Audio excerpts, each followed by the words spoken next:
Greetings everyone, welcome to CLAT possible. आपके लिए examination में बहुत हद तक मदद करने के लिए हम यहाँ पे बहुत स्पेसिफिक वीडियोस आपके सामने लेके आए हैं। अच्छा, इन पर्टिकुलर एक्सरसाइजेज में ध्यान रखिएगा कि ये स्प्रिंट टू क्लाट का पीडीएफ आपके पास ऑलरेडी है। और हमने आपको क्लासेस में बताया था, जब हम लोगों ने ये पूरा स्प्रिंट टू क्लाट की एक्सरसाइज कराई थी, तो उस टाइम पे मैंने आपको बताया था कि आपको इसको सॉल्व करके आंसर करने की खुद से कोशिश करना है। और मैंने आपको बोला भी था कि इसके आंसर की जो है मैं यूट्यूब पे रिलीज करूंगा। तो कंसीडरिंग दैट अब हमारे पास गिनती के 3-4 दिन बचे हैं, तो अब यहाँ पे पूरा स्प्रिंट टू क्लाट का पैसेज बाय पैसेज आपका रैपिड रिवीजन होगा। इस पर्टिकुलर वीडियो को अगर आप यूट्यूब पे देख रहे हैं, तो आप इसको 1.5x और 2x की स्पीड पे करके फटाफट चीज़ों को देख सकते हैं।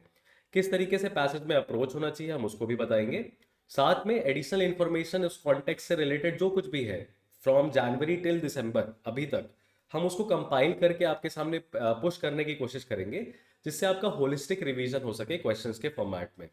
तो ये जो पर्टिकुलर पैसेज है आपको दिखाई दे रहा है, this particular passage is with respect to the indices which are released by Niti Aayog, है ना।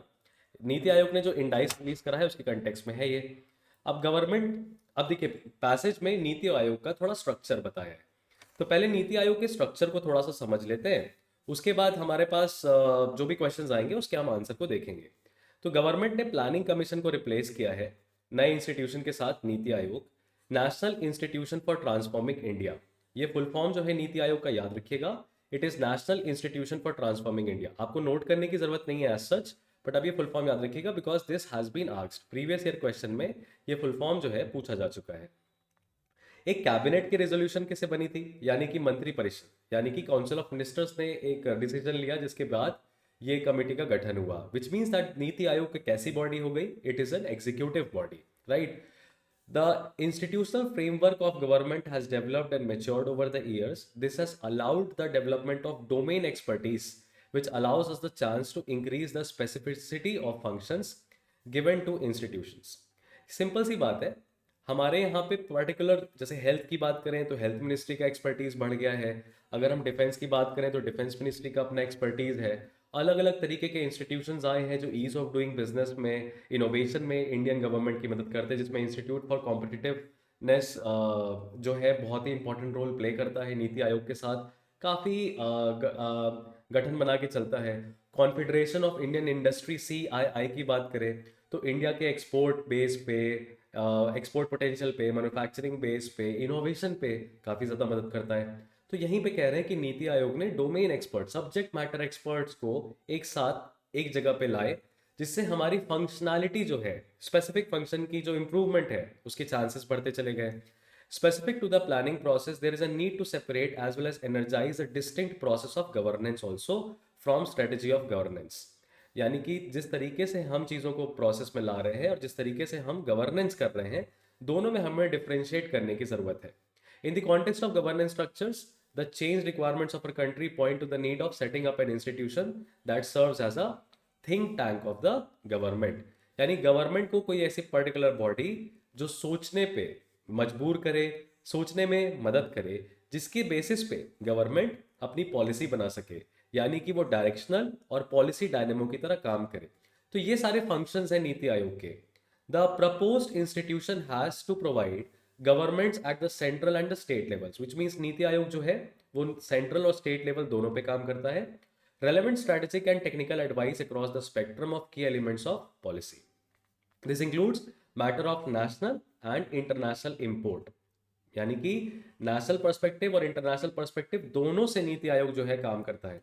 इंटरनेशनल पर्सपेक्टिव से क्या काम करता होगा भाई, इंटरनेशनली जो इंडेक्स रिलीज होते हैं जिसपे कंट्रीज को कंपैरिजन किया जाता है, उसी बेसिस पे नीति आयोग क्या करना स्टार्ट कर दिया है, अपनी छोटी कॉन्स्टिट्यूएंट यूनिट्स यानी स्टेट्स को कंपेयर करना स्टार्ट कर दिया है। इकोनॉमिक फ्रंट में best practices from within the country as well as from other nations को पॉलिसी में इनकॉर्पोरेट करें। Infusion of new policy ideas and specific issue based support. तो हर एक ऑर्गेनाइजेशन में नीति आयोग जैसी बॉडी का होना बहुत जरूरी होता है। All the more for one simple reason that आपका जो भी फ्रेमवर्क है, जो पॉलिसी है, वो सब्जेक्ट मैटर एक्सपर्ट्स अगर बताते हैं तो हम उसमें काफी कारगर साबित होते हैं। The institution has to be able to respond the changing and more integrated world that India is a part of. important evolutionary change from the past will be replacing a centers to state one way flow of policy by genuine and continuing partnership within the states. दूसरा purpose ये भी है नीति आयोग का कि जो ऊपर से नीचे पॉलिसी का फ्लो होता है, डिसीजंस का फ्लो होता है सेंटर से स्टेट की तरफ, हम क्यों ना उसको चेंज कर दें और आपस में स्टेट्स के बीच में पार्टनरशिप को प्रमोट करें. The institution must have the necessary resource, knowledge, skills, and the ability to act with speed to provide strategic policy vision for the government as well as deal with contingent issues. Emergency situation में भी अगर कुछ चीज़ हमारे पास immediately crisis में आ गई, Covid आया था जैसे, तो कोविड में गवर्नमेंट को तुरंत ही अपनी हेल्थ पॉलिसीज में, हेल्थ फंक्शनिंग में रैम्प अप करना था, चेंज करना था, तो नीति आयोग मदद करता है. Perhaps most importantly, the institution must adhere to the tenet that while incorporating positive influences from the world, no single model can be transplanted from outside into the Indian scenario. इसका best example हमने देखा जो हमने decent show किया था hunger index में. Hunger index में India की पोजीशन को काफी नीचे रखा है और इंडिया के नेबरिंग स्टेट्स को इंडिया से बेहतर बताया है. श्रीलंका, नेपाल, पाकिस्तान जैसे देश भारत से हेल्थ इंडेक्स में इंपॉर्टेंट अच्छा पोजीशन होल्ड करते हैं. तो यहाँ पे कहीं ना कहीं ये बात नीति आयोग अपने दिमाग में रखता है कि ठीक है, पूरी दुनिया की बेस्ट प्रैक्टिसेस को हम इनकॉर्पोरेट कर रहे हैं, लेकिन जिस पैरामीटर पे वो खुद को जज करते हैं या हमको जज करते हैं, जरूरी नहीं है कि हम भी अब कंट्री के विद इन भी अपने आप को उसी पैरामीटर में जज करें, बिकॉज हमारी नेसेसिटीज और हमारे चैलेंजेस और हमारे एक्सपीरियंसेस पूरी दुनिया से काफी अलग है. We need to find our own strategy for growth. The new institution has to zero in on what will work in and for India. It will be Bharatiya approach to development. Now, this particular thing has been released in Press Information Bureau about Niti Aayog. The first question is, which among the following states has shown fastest decline in multi-dimensional poverty index in urban areas in the year 2023? Urban areas में, शहरी areas में multi dimensional poverty index जो country का आता है उसमें सबसे तेजी से डिक्लाइन किसने किया? आपके पास चार ऑप्शंस हैं, Bihar, Uttar Pradesh, Madhya Pradesh and Orissa, and the answer per se is Uttar Pradesh. The answer to this particular question is Uttar Pradesh. The next question is, who among the following is the vice chairman of Niti Aayog? It's a very simple question, very direct question. Suman Berry is the correct answer, right? Next question is, which among the following banks is providing technical assistance to Niti Aayog in preparation of state health index? यानी NITI Aayog state health index भी निकालता है, ये आपको पता होना चाहिए. और कौन सी बैंक मदद करेगी? भाई पूरी दुनिया में वर्ल्ड बैंक जो है, जो इस तरह की चीज़ों पे काम करती है. रिजर्व बैंक ऑफ इंडिया का इससे रिलेटेड कोई रोल नहीं है. New development bank BRICS countries की स्पेसिफिक है.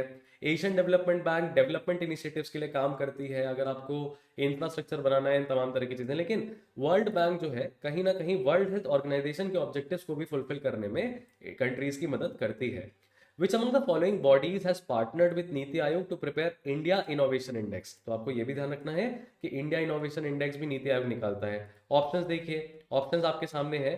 Tata institute for social sciences, institute for competitiveness, national skill institute for India and national manufacturing institute. अभी मैंने किसका नाम बताया था आपको? इंस्टीट्यूट फॉर कॉम्पिटिटिवनेस का मैंने डिस्कशन में नाम बताया था, तो ये आंसर आपको पता होना चाहिए. इन विच among the following years export preparedness index was first launch? यानी कि नीति आयोग एक एक्सपोर्ट प्रिपेयर्डनेस इंडेक्स भी रिलीज करती है. सबसे पहली बार इसको 2020 में रिलीज किया गया था.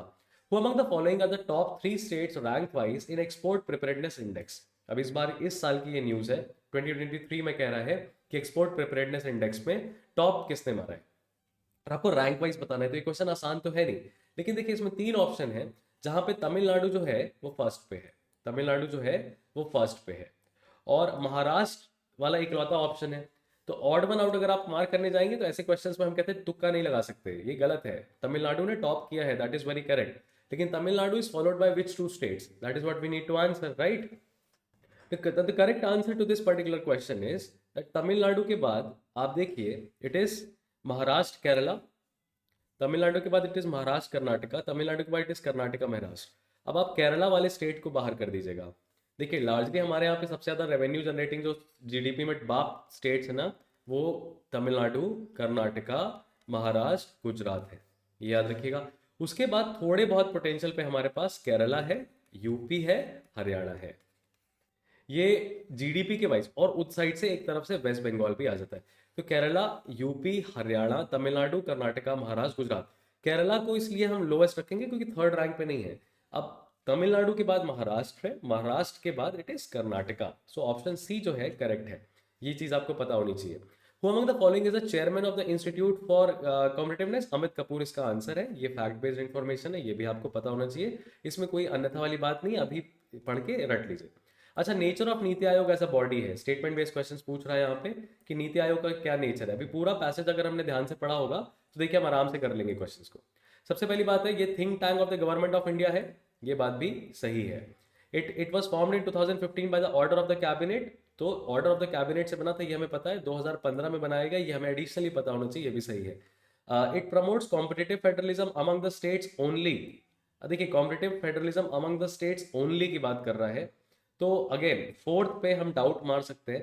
लेकिन यहाँ पे लिखा है इंस्टीट्यूट फॉर नेशनल प्लानिंग को इसने रिप्लेस किया है जो 1951 में। ये स्टेटमेंट तो गलत हो गया, बिकॉज पहली लाइन में लिखा हुआ था कि इसने प्लानिंग कमीशन को रिप्लेस किया है। इसीलिए मैं कहता हूँ क्लाट में आप जीके को बिना पैसेज पढ़े मत सॉल्व करिएगा। ऐसा मत करिएगा कि you did not read the passage. So my advice is please read the passage. हालांकि आपको उतना समय देना नहीं है, आपको पैसेज को जल्दी पढ़ना है, तो ये याद रखिएगा, please read the passage while you are solving, right? So it is a think tank of the government of India. Statement 1 is correct, statement 2 is correct। कहाँ कहीं पे देख लेते हैं कि 1 and 2 कहीं पे ऑप्शन में है क्या? 1 and 2, तो 1 and 2 यहाँ पे ऑप्शन में है, 1 and 2 यहाँ पे ऑप्शन में है। अब इसके साथ 3 जहाँ पे भी होगा वो गलत हो जाएगा, 3 जो है वो गलत हो गया। अब 1 2, अब यहाँ पे 2 and 4 है कि 2 और 4 ही सही हैं सिर्फ, ऐसा कैसे हो सकता है? 1 भी तो सही है ही। तो इसीलिए हम मार्क करेंगे बेस्ट केस सिनारियो में बी को। जैसे 3 एलिमिनेट हुआ, all of the above eliminate हो गया, अब हमारे पास 1 2 एंड 4 बचा। थर्ड में मिस्टेक क्या थी? इंस्टीट्यूट फॉर नेशनल प्लानिंग की जगह पे होना चाहिए था प्लानिंग कमीशन। 74th की बात करें, which among the following states have performed the worst in the India health index? Now you just have to look at the options to reach to the particular conclusion. Uttar Pradesh, Kerala, Madhya Pradesh and West Bengal. What do you think would be the answer? Uttar Pradesh. तो ये तो हो गई बात हमारे पास जो questions थे नीति आयोग के पैसेज थे। अब हम आपको लेके चल रहे हैं न्यूज पे। अच्छा, अगला पैसेज आपको दिखाई देगा टाइटन सबमर्सिबल का, उसके बाद पैसेज वर्ल्ड हैप्पीनेस इंडेक्स पे दिखाई देगा, उसके बाद आपको हेनले पासपोर्ट इंडेक्स दिखाई देगा, उसके बाद आपको इंडिया इजिप्ट का रिलेशंस दिखाई देगा, उस पर पैसेज हैं, क्वेश्चंस हैं। फिर आपको दिखाई देगा इंडिया फ्रांस रिलेशंस है और press freedom, declining press freedom, India Japan relations हैं। और उसके बाद ओईसीडी कंसर्न्स फॉर इंडिया है, उस पर जजमेंट में भी आया था। India in the world economic forum पे पैसेज है। इंडिया श्रीलंका रिलेशंस के ऊपर बहुत बड़ा पूरा पैसेज है। तो मैं आपको टॉपिक बाय टॉपिक लेके चल रहा हूँ। आप यूट्यूब हमारे चैनल पे जितने भी वीडियोस आ रहे हैं, आप इसको 2x की स्पीड पे लगा के प्लीज फटाफट देखिएगा। एक ग्रापरी सीरीज ऑलरेडी क्लाट पॉसिबल ने रन की है, जिसमें Priyanka ma'am is already taking up essential classes, तो आपको वो तो देखना ही देखना है। साथ में अगर आप इस पर्टिकुलर वीडियो को क्वेश्चन बेस्ड अप्रोच के साथ करेंगे, जो हमारा स्प्रिंट टू क्लाट इनिशिएटिव है, तो स्प्रिंट टू क्लाट इनिशिएटिव से क्या होता है, बच्चे क्वेश्चंस के फॉर्मेट से काफी चीजें फटाफट कवर कर लेते हैं। तो अब हम आपको न्यूज की तरफ लेके चलते हैं कि क्या हमारे पास करंट अफेयर्स में न्यूज था जो हमें कर लेना चाहिए, right? NITI Aayog report claims decrease in multi dimensional poverty index. यानी कि नीति आयोग का रिपोर्ट देखिए 17 जुलाई 2023 का न्यूज है। National multi dimensional poverty index says that 13.5 crore people came out of multidimensional poverty between 2015-16 and 2019-21। Remember this, multi dimensional poverty में कितने लोगों को बाहर किया है? 13.5 CR। अच्छा, ऐसे फैक्ट्स याद करने रहते हैं? यस। देखिए यही चीजें जो हैं ये स्टेटमेंट बेस्ड क्वेश्चंस में क्लाट में पूछी जाती हैं। Bihar, Jharkhand, Meghalaya, Uttar Pradesh top the list of states in multi-dimensional poverty, which means that these particular states are those states where incidence of poverty, गरीबी जो है काफी ज्यादा देखने को मिलती है। India has registered a significant decline of 9.89 percentage points in the number of multidimensionally poor। 24.85 से घट के 14.96 परसेंटेज का मल्टीडायमेंशनल पॉवर्टी है, according to national multidimensional poverty index, a progress review 2023। अच्छा, इसमें हम क्या करें, याद करें क्या? स्टेटमेंट बेस्ड के लिए बस ऐसे अपने दिमाग में रख लें कि लगभग 25% से घट के 15% पे पॉवर्टी आ गई है पिछले 4 सालों में, गत 4 सालों में। ऐसे हमने अपने आप को समझा लिया। अब 24.85 है तो क्लोज टू हो गया 25%, 14.96 है तो हमें कर लिया कि यार 15% के लगभग। The report was release by Niti आयोग इन न्यू दिल्ली ऑन जुलाई 17, है ना, right? And It claims that about 13.5 crore people are there, assessed by identifying acute deprivations in health, education, and standard of living. Now, these are the three parameters based on which the index is released, using United Nations approved parameters. The report said rural areas witnessed the fastest decline in poverty from 32.59% to 19.28%, primarily due to decrease in the number of multidimensionally poor in states like Bihar, UP, MP, Odisha, and Rajasthan. Which means that these five states जो आपने देखे, Bihar, UP, MP, Orissa and Rajasthan, यहाँ पे incidence of poverty क्या है, ज्यादा देखने को मिलता है. Multidimensional poverty in urban areas during the same period saw a decrease from 8.65% to 5.27%.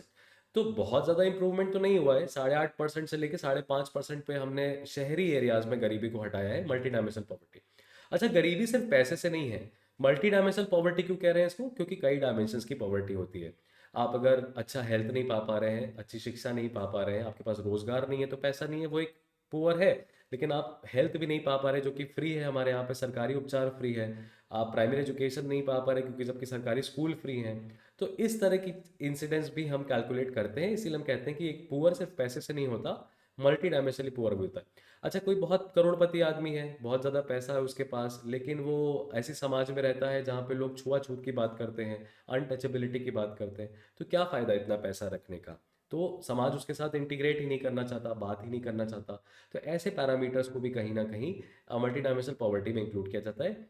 लेकिन हम तीन पैरामीटर्स पे चीज़ों को जज करते हैं. तो what are the three parameters? तो deprivations in health, education and standard of living. Standard of living में क्या आ सकता है? एक्सेस टू वाटर आ सकता है, एक्सेस टू पक्का हाउस, एक्सेस टू इलेक्ट्रिसिटी हो सकता है, इस तरह की चीज़ें. ठीक है. Multidimensional poverty in urban areas during the same period saw a decrease from this.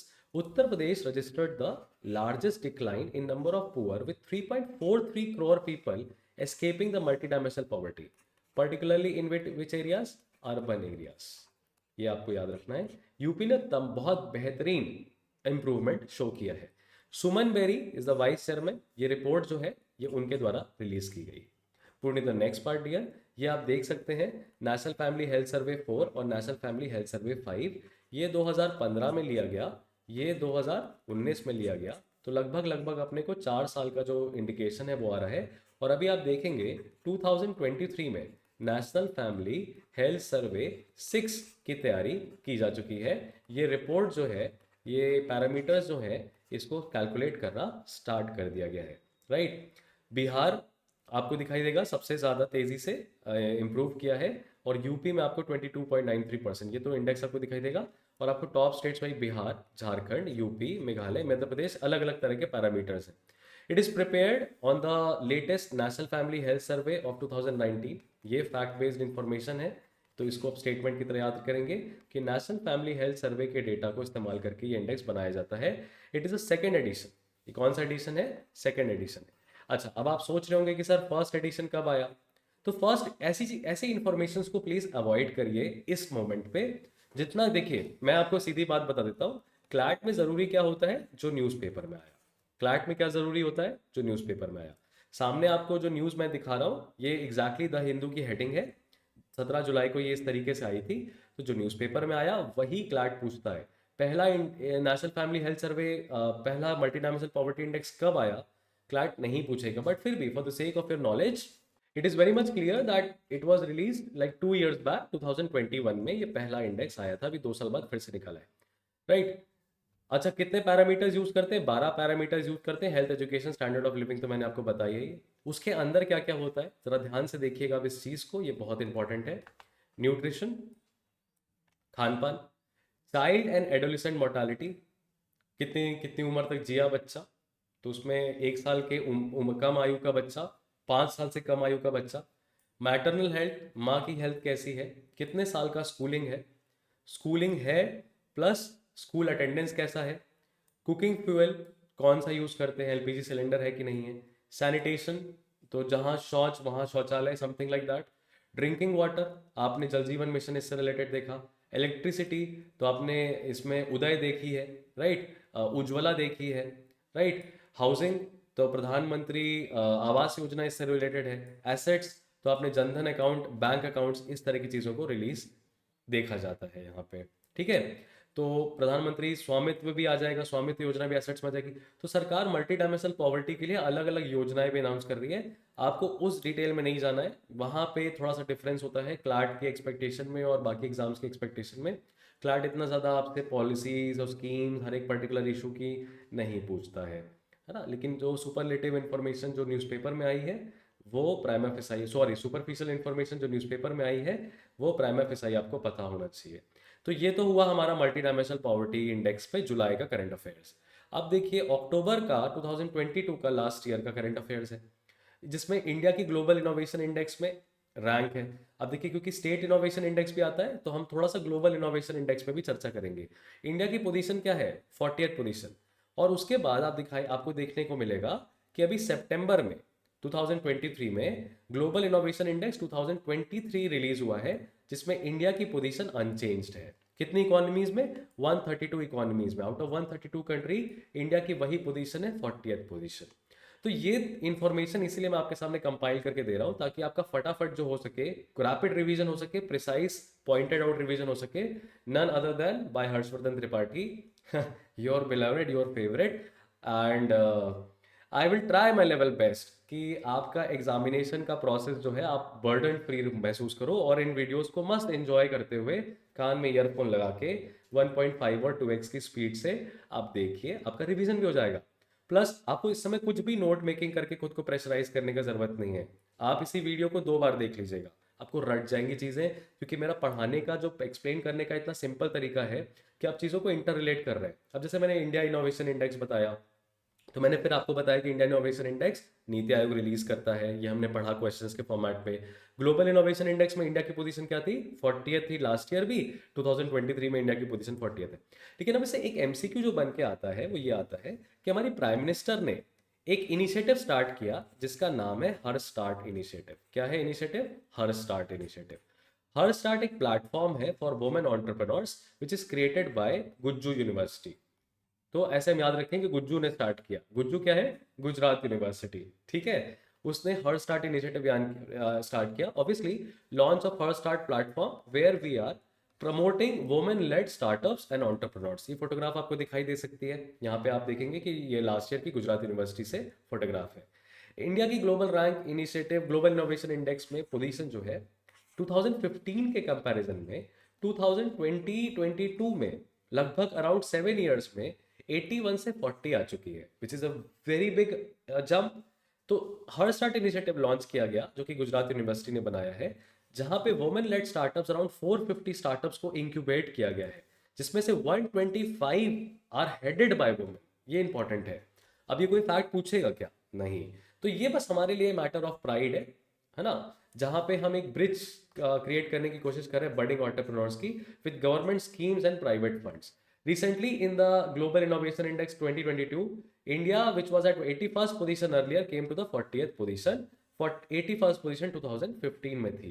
अच्छा, गुजरात यूनिवर्सिटी की स्पेशलिटी ये है कि हमारे फाउंडर चेयरमैन इसरो के विक्रम साराभाई, जिसको हम स्पेस बॉय के नाम से भी जानते हैं, ठीक है, स्पेस बॉय के नाम से भी जानते हैं, फादर ऑफ इसरो के नाम से भी जानते हैं, father of Indian space project के नाम से भी जानते हैं, वो गुजरात यूनिवर्सिटी के पढ़े हैं।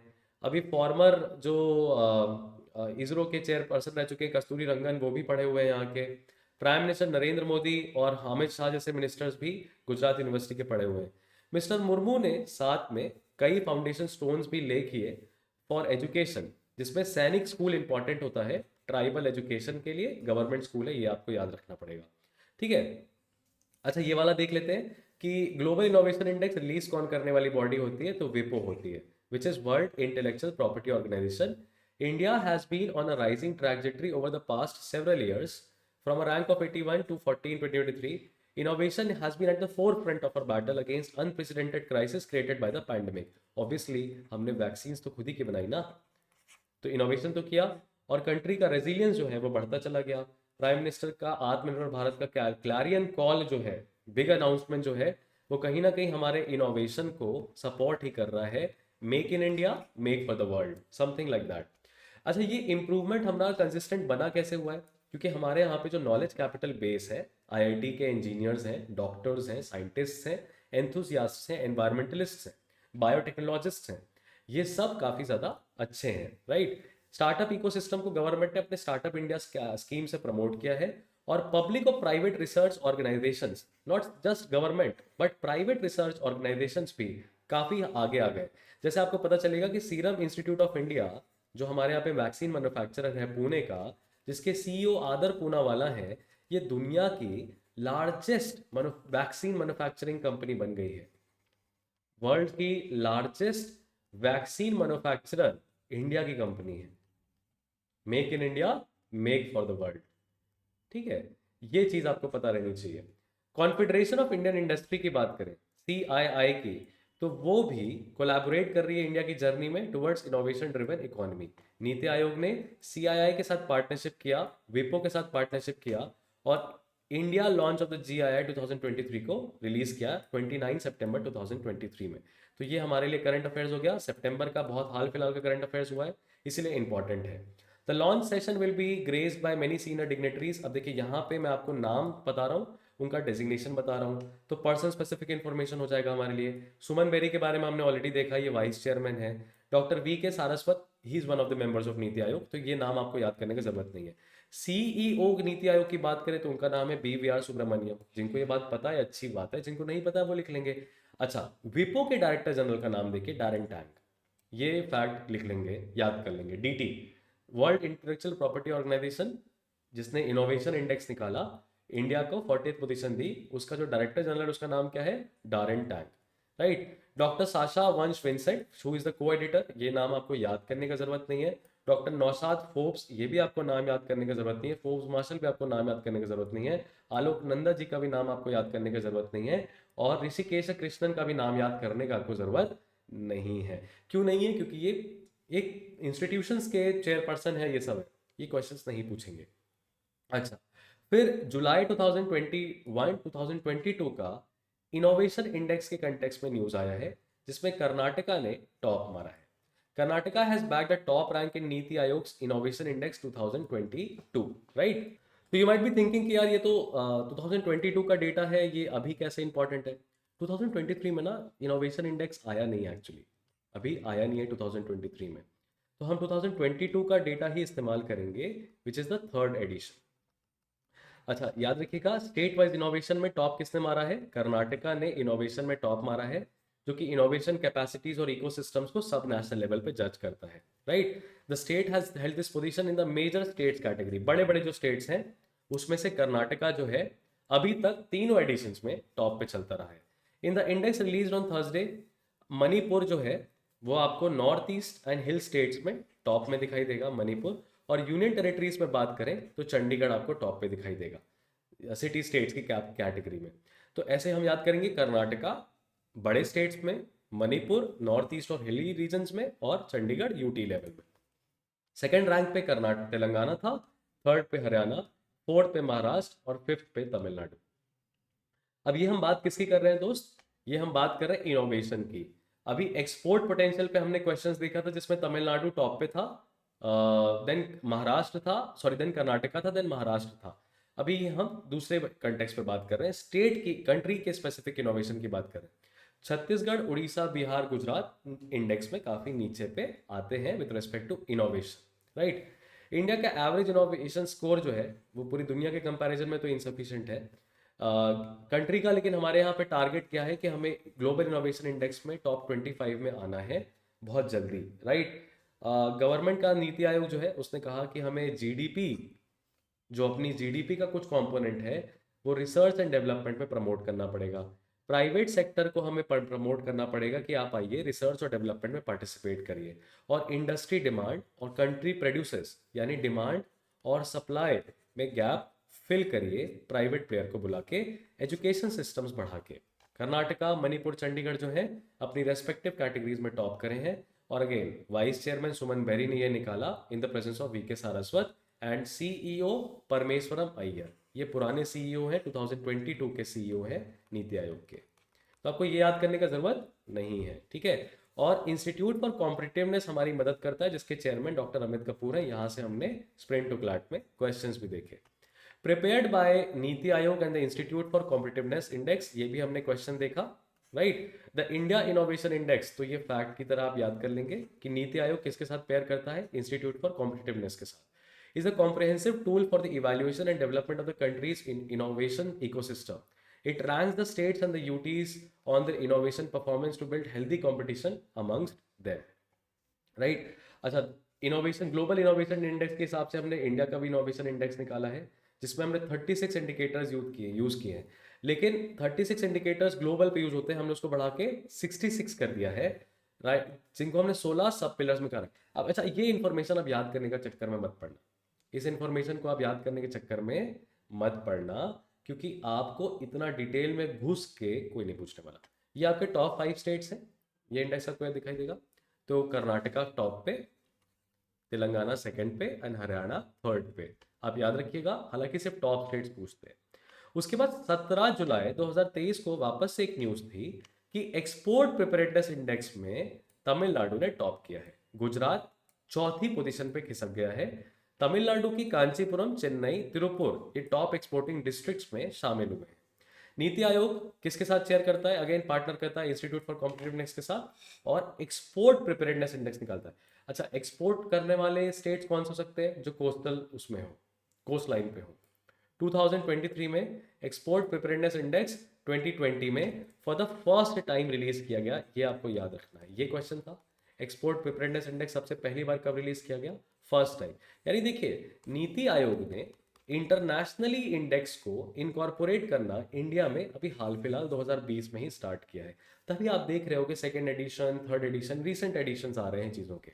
The first report to examine export preparedness and performance of Indian states, EPI intends to identify challenges and opportunities, enhance effectiveness of government policies, encourage a facilitative regulatory framework. The third edition of Niti Aayog's Preparedness Index has been released on 17 जुलाई, यानी 2022 का index 2023 में release हुआ है, जिसमें से 680 districts को export जो इनमें एंगेज है उनको इवेल्युएट किया गया, जिसमें से टॉप 100 डिस्ट्रिक्ट्स जो हैं वो कंट्री का 87% एक्सपोर्ट करते हैं। तो ये स्टेटमेंट में हमको याद करना है क्या, जी नहीं, आप बस समझ लीजिए कि भारत देश में 680 राज्य टोटल नहीं है, ऐसे तो शायद 766 डिस्ट्रिक्ट्स हैं, 680 एक्सपोर्ट में काम करते हैं। अच्छा, एक्सपोर्ट के कंटेक्स्ट में हमारी गवर्नमेंट ऑफ इंडिया ने एक और चीज अनाउंस की है, कहा है वन डिस्ट्रिक्ट वन प्रोडक्ट। एक पर्टिकुलर शहर जो किसी particular local tradition, local product के लिए जाना चाहता है, वो उसको डेवलप करे और हम उसको एक्सपोर्ट करेंगे कंट्री में। तो one district one product make in India से भी रिलेटेड है, पर मेक फॉर द वर्ल्ड से भी रिलेटेड है। और यहाँ पे 680 डिस्ट्रिक्ट्स में 100 डिस्ट्रिक्ट जो हैं 87% of total exports from India में कंट्रीब्यूट करते हैं। 647 डिस्ट्रिक्ट्स ने अपना खुद का DEPC बना दिया है, that is district export promotion committee बना दिया है। 557 डिस्ट्रिक्ट से अपनी खुद की एक्सपोर्ट पॉलिसी, जिसको हम कहते हैं deep, that is district export action plan, deep create कर दिया है, ये आपको याद रखना रहेगा। तमिलनाडु टॉप पे है, राइट, जिसमें सेकंड महाराष्ट्र है, थर्ड कर्नाटका है। सेकंड महाराष्ट्र है और थर्ड कर्नाटका है। हाँ, आंसर हम लोगों ने सही मार्क किया है, मेरा से बोलने में स्लिप ऑफ टंग हुआ। First is Tamil Nadu, second is Maharashtra and third is Karnataka. Obviously because इनके पास, महाराष्ट्र के पास देखिए, दुनिया भारत देश में बहुत बड़े बड़े पोर्ट्स हैं। ऐसे तो गुजरात के पास भी है, लेकिन गुजरात उतना एक्सपोर्ट नहीं कर पा रहा है, तभी थोड़ा सा झटका लगा हमें कि गुजरात यार फोर्थ पोजीशन में कैसे चला गया, right. Tamil Nadu has been in the top 5 list among large coastal states category in the past 2 years। Ministry of industries, invest, promotion and commerce जो वहाँ के हैं तमिलनाडु के, उन्होंने कहा कि तमिलनाडु नंबर 1 पोजीशन पे आ रहा है। कहीं ना कहीं ease of doing business index में तमिलनाडु का काफ़ी अच्छा रोल है, एक्सपोर्ट लीडर बन गया है, जहाँ पे ऑटोमोबाइल, लेदर और टेक्सटाइल्स, ये तीन चीज़ें जो है इसके हम नंबर 1 एक्सपोर्टर है। यानी तमिलनाडु जो है ऑटोमोटिव पार्ट्स, लेदर, टेक्सटाइल और चौथे पोजीशन पे इलेक्ट्रॉनिक गुड्स, इन 4 चीज़ों को क्या करता है, एक्सपोर्ट करता है। According to the report, the top 3 exporting districts of Tamil Nadu are Kanchipuram, Chennai and Tiruppur. अब देखिए, ये न्यूज़ जो हो गई ये स्टेट स्पेसिफिक हो गई, थोड़ी सी कैसी हो गई, स्टेट स्पेसिफिक हो गई, तो हम इसको पढ़ लेंगे बट हम इसको याद करके परेशान खुद को नहीं करेंगे। कांचीपुरम, चेन्नई और तिरुपुर। चेन्नई कैपिटल है, फिर भी सेकंड पोजीशन पे आ रहा है। Other than its top export which is engineering goods, Kanchipuram is the leading exporter of silk, तो कांचीपुरम का सिल्क है वो आपको याद रखना चाहिए, बेटर है। चेन्नई प्राइमरी एक्सपोर्ट क्या करता है, पेट्रोलियम प्रोडक्ट्स एक्सपोर्ट करता है, इंजीनियरिंग गुड्स एक्सपोर्ट करता है, दवाइयाँ और फार्मास्यूटिकल्स। तिरुपुर जो है 22nd है कंट्री में अपनी वैल्यू ऑफ एक्सपोर्ट्स के बेसिस पे, लेकिन एक्सपोर्ट क्या करता है, टेक्सटाइल, उसमें भी क्या, रॉ मटेरियल, कॉटन और हैंडलूम प्रोडक्ट्स। तो आपको एक तरीके से दिखाई देगा कि Tamil Nadu is the best state where one district one product can be effectively implemented, because local चीजें हैं, लोकल क्रॉप्स है, लोकल चीजें हैं जो बना रहा है वो। The report presents a comprehensive analysis of India's export performance in the year 2022। चार पैरामीटर्स हैं, चार पिलर्स हैं जिसके बेसिस पे export preparedness index of India calculate किया जाता है, जिसमें पहला पॉलिसी है, दूसरा बिजनेस इकोसिस्टम है। पॉलिसी यानी कि किस तरीके से स्टेट गवर्नमेंट मदद करती है एक्सपोर्ट प्रमोशन में। बिजनेस इकोसिस्टम में यही हो सकता है कि पोर्ट की क्या हालत है, कितना टाइम लगता है शिप को डॉक अनडॉक करने में, कितनी जल्दी से कार्गो मैनेजमेंट होता है, इस तरह की चीजें। एक्सपोर्ट का इकोसिस्टम क्या है, तो कितनी जल्दी से पेपर वर्क कंप्लीट हो जाता है ना। और एक्सपोर्ट परफॉर्मेंस क्या है, फिर एक्सपोर्ट का माल जो माल बाहर जा रहा है आपका वो कैसा परफॉर्म कर रहा है। तो 56 इंडिकेटर्स यूज करते हैं, लेकिन उसमें चार पिलर है, कौन कौन से, पॉलिसी, इकोसिस्टम क्या है आपका, फिर आपका एक्सपोर्ट का इकोसिस्टम और बिजनेस इकोसिस्टम, दोनों तरह के इकोसिस्टम, और एक्सपोर्ट का परफॉर्मेंस कैसा है। फिर से बोल लेते हैं, नीति यानी कि पॉलिसी कैसी है, आपका बिजनेस और एक्सपोर्ट का इकोसिस्टम कैसा है, और फिर एक्सपोर्ट का परफॉर्मेंस कैसा है।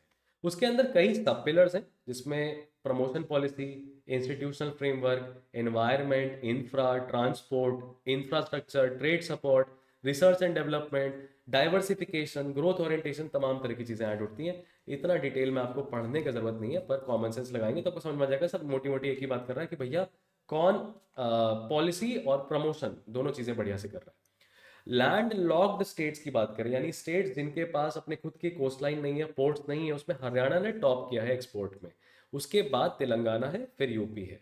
लैंड लॉक स्टेट्स में सेकंड पे तेलंगाना, थर्ड पे यूपी। तो उत्तर प्रदेश जो कि क्लैट पॉसिबल का अपना गढ़ है, आप उसको कम मत समझिएगा, बहुत बड़ा बिजनेस इकोसिस्टम है उत्तर प्रदेश में। कानपुर हमारे यहाँ पे कहते हैं कि बिजनेस कैपिटल है, और लखनऊ और कानपुर का जो रीजन है ना 100 किलोमीटर्स का, वो काफ़ी डेंस रीजन माना जाता है विथ रेस्पेक्ट टू बड़ी बड़ी इंडस्ट्रीज। ये वाला जो बेल्ट है वो एक तरह के स्पेशल इकोनॉमिक जोन के अंदर भी आता है, ठीक है। Among export districts, Jamnagar Gujarat में टॉप मारा है, ये याद रखिए। गुजरात भले ही 4th पोजीशन पे है, लेकिन डिस्ट्रिक्ट वाइज टॉप पे कौन है दोस्त, जामनगर, ठीक है। Which was followed by second पे देखिए सूरत है, और थर्ड पे मुंबई है। तो एक ये कैसे गुजरात 4th पे कैसे चला गया, तो मैंने क्या बताया आपको, चार पिलर है ना। तो हो सकता है कि इनका एक्सपोर्ट परफॉर्मेंस अच्छा हो सकता है कि इनका एक्सपोर्ट पॉलिसी अच्छा हो, एक्सपोर्ट का इकोसिस्टम अच्छा हो, बड़े बड़े पोर्ट्स हैं, लेकिन ये कहीं ना कहीं पॉलिसी में कम हो गए होंगे। तमिलनाडु ऊपर चला गया, क्योंकि तमिलनाडु के पास देखिए ना डेडिकेटेड मिनिस्टर है एक्सपोर्ट के लिए। तो आपको समझ में आएगा ये चीज़, राइट। तो ये हुआ हमारा export preparedness index NITI Aayog का खत्म। अब देखिए आपको मैं डिटेल में इसलिए बता रहा हूँ, कहानी इसलिए सुना रहा हूँ, ताकि ये सारी इंडेक्स आपके दिमाग में छपा रहे, आप एक पैटर्न बना लो, और जब कंटेक्स्ट पता रहता है ना, तो फिर हमें रटने का जरूरत नहीं पड़ता है। रटना कौन है, जिसको कहानी ना समझ में आए, जिसको कॉन्टेक्स्ट बैकग्राउंड इन्फॉर्मेशन ना पता हो। तो अब इसीलिए मैं आपको फिर से एक नए इंडेक्स की तरफ लेके चलता हूँ, जहाँ पे हम हेल्थ पैरामीटर्स की बात करते हैं, स्टेट हेल्थ इंडेक्स। अच्छा, स्टेट हेल्थ इंडेक्स कोई पूछ दे कौन रिलीज करता है, और ministry of health and family welfare दे दे, तो आप कंफ्यूज हो जाएंगे कि नहीं हो जाएंगे। पर यहाँ पे याद रखिएगा कि वो नीति आयोग रिलीज करता है, ठीक है। अब इसमें आपको लाल से जो स्टेट्स दिखाई दे रहे हैं, वो आपको क्या दिखाई देगा, वर्स्ट केस सिनेरियो में स्टेट्स जो बहुत बुरी पोजीशन में है। कैसे स्टेट्स आपको दिखाई देंगे, बुरी पोजीशन में है, हेल्थ के स्कोर दिखा रहे हैं। अच्छा, यूपी का स्कोर आपको 30 पे दिखा रहा है, बिहार 31 पे दिखा रहा है, एमपी 36 पे दिखा रहा है, और अरुणाचल आपको भी रेड दिखा रहा है कि नहीं। अब जरा आप खुद गौर से सोचिए, आपसे कोई पूछे वर्स्ट परफॉर्मर कौन है, तो ऐसे तो हमारे दिमाग में बिहार आएगा, बट आंसर इसका क्या हो गया, उत्तर प्रदेश। आंसर क्या है इसका, यूपी, राइट। तो महाराष्ट्र, तेलंगाना, आंध्र प्रदेश, तमिलनाडु और केरला सबसे अच्छा परफॉर्म कर रहा है। उसके बाद आपको दिखाई देगा तमिलनाडु, राइट, गुजरात। देखिए जिनका कह सकते हैं कॉमर्स अच्छा है ना, जिनका कॉमर्स पोटेंशियल अच्छा है वो हेल्थ में भी अच्छे हैं, जिनका एजुकेशन अच्छा है वो हेल्थ में भी अच्छे हैं, आपको दिखाई देगा। और मल्टी डायमेंशनली पुअर जो है, मल्टी डायमेंशनली पुअर जो है ना, वो हेल्थ में भी बुरे हैं। ऐसे करके हम चीज़ों को क्या कर सकते हैं, अपने दिमाग में याद कर सकते हैं, हमें इतना सोचने का ज़रूरत नहीं पड़ता है।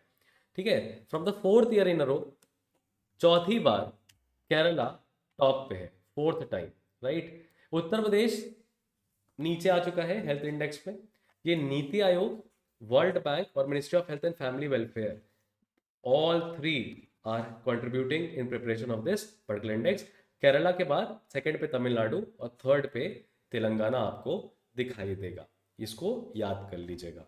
Boarding the next part, health index जो है ये स्टेट का परफॉर्मेंस कैलकुलेट करता है, बहुत सारे इंडिकेटर्स यूज करता है, लेकिन तीन मेन डोमेन्स पे। हेल्थ आउटकम्स, यानी कि जिस तरीके से हेल्थ फैसिलिटी मिली तो उसके आउटकम्स क्या है, परिणाम स्वरूप क्या है। हेल्थ का गवर्नेंस, तो क्योंकि हेल्थ स्टेट सब्जेक्ट है तो स्टेट गवर्नमेंट कैसे काम कर रही है, उसकी इंफॉर्मेशन क्या है। और इनपुट्स एंड प्रोसेसेस, चीज़ों को सुधार में क्या किस तरह के इनपुट्स दे रहे हैं, तो तीन पैरामीटर पे चेक किया जाता है। अच्छा, ये भी बात है कि जो स्टेट्स हेल्थ आउटकम्स पे अच्छा करे हैं वो इनपुट्स और प्रोसेस में बेकार करें। केरला टॉप मारा है, लेकिन इनपुट और प्रोसेस यानी कि रिसर्च करने में, मदद करने में, पॉलिसी डायरेक्शंस देने में, एडवाइस करने में बिल्कुल अच्छा नहीं है। हाँ, लेकिन ये है कि उसने नियोनेटल मोर्टालिटी रेट, यानी कि 1 साल से कम का बच्चा जो है उसकी मोर्टालिटी मरा नहीं वो, अंडर 5 मोर्टालिटी रेट जो है, सेक्स रेशियो एट बर्थ है, इन सब में बढ़िया किया है। गवर्नेंस में क्या इंक्लूड होता है, यानी कि जो सरकारी अनुसंधान है, इंस्टीट्यूशंस हैं, गवर्नमेंट हॉस्पिटल्स हैं, जो सीनियर ऑफिसर्स की एवरेज ऑक्यूपेंसी है वो सब कैसी है, एक्सपर्ट डॉक्टर्स हैं कि नहीं है। की इनपुट्स में क्या होता है कि किस तरीके से आपने हेल्थ केयर प्रोवाइडर्स को जो रिक्वायरमेंट है वो मिला कि नहीं मिला, मेडिकल फैसिलिटीज़ मिली कि नहीं मिली, बर्थ और डेथ रजिस्ट्रेशन हुआ कि नहीं हुआ, और बाकी सारी ट्रीटमेंट्स का क्या, ट्यूबरकुलोसिस, डायबिटीज़, इन सब में क्या इनका रेट है। इस तरह की चीज़ें इनपुट्स एंड प्रोसेसेस में इंक्लूड होती है। तेलंगाना ने अपनी पोजीशन को इम्प्रूव किया है, गुजरात ने अपनी पोजीशन को इम्प्रूव किया है, और पंजाब ने अपनी पोजीशन को इम्प्रूव किया है। जिसमें सबसे तगड़ा इंप्रूवमेंट आसाम ने दिया है, ये आपको पता चलेगा। तो ये 4 स्टेट्स हैं जिन्होंने अपने पोजीशंस को पिछले प्रीवियस कंपैरिजन में इम्प्रूव किया है। और वहीं कुछ ऐसे स्टेट्स हैं जिन्होंने बहुत तेजी से डिक्लाइन हुए हैं अपनी जगह पे। उड़ीसा सबसे तेजी से डिक्लाइन हुआ है, आंध्र प्रदेश, हिमाचल प्रदेश, कर्नाटका एंड उत्तराखंड, ये सभी स्टेट्स के आपको दिखाई देंगे नीचे गिरते हुए हेल्थ के कंटेक्स्ट में दिखाई देंगे। सो ये हुआ नीति आयोग का बेसिक इंफॉर्मेशन, ठीक है, जो हमने अभी डिस्कस किया। इसके साथ जो भी हमने इंपॉर्टेंट इंडाइस डिस्कस किए हैं स्प्रिंट टू क्लाट के अंदर, इंपॉर्टेंट इंडाइस या इंडेक्स स्टेट स्पेसिफिक, तो वो हमने देखा। और नीति आयोग को याद रखिएगा कि नीति आयोग कोऑपरेशन भी बढ़ाता है स्टेट्स के बीच में और कंपटीशन भी बढ़ाता है। जब एक स्टेट को अच्छा कहता है एक पर्टिकुलर कैटेगरी में और दूसरे स्टेट को बेकार कहता है, तो बेकार वाले स्टेट के पास कहीं ना कहीं रीज़न आ जाता है कि यार वो मदद करे। इसीलिए नीति आयोग जो है ये किस तरह के फेडरलिज्म को मदद करता है, ये फेडरलिज्म डायनेमो की तरह काम करता है और ये पॉलिसी मेकिंग में गवर्नमेंट की बहुत मदद करता है। तो ये हुआ नीति आयोग के कंटेक्स्ट में सारा करंट अफेयर्स जो कि हमने इस साल देखा, और पिछले साल 2022 के इंपॉर्टेंट इंटरनेशनल इंडाइस से भी हमने कनेक्ट किया। अगले पर्टिकुलर वीडियो में हम फर्दर पैसेज नंबर 10 के साथ आगे बढ़ रहे हैं। टाइटन सबमर्सिबल, समुद्रयान और इन सब चीज़ों के ऊपर न्यूज़ जो भी आया है वो डिस्कस करेंगे आपके साथ। तो जुड़े रहिए हमारे चैनल से, सब्सक्राइब कर लीजिएगा, कमेंट सेक्शन में बिल्कुल थम्स अप भेजिएगा और फटाफट अपने टॉपिक्स को रिवाइज करना स्टार्ट करिए। 2x की स्पीड पे इस वीडियो को देखिए और अपने फ्रेंड्स को भी रिकमेंड करिए कि इस वीडियो को देखें। मिलता हूं मैं आपसे अगले सेशन में। All the very best.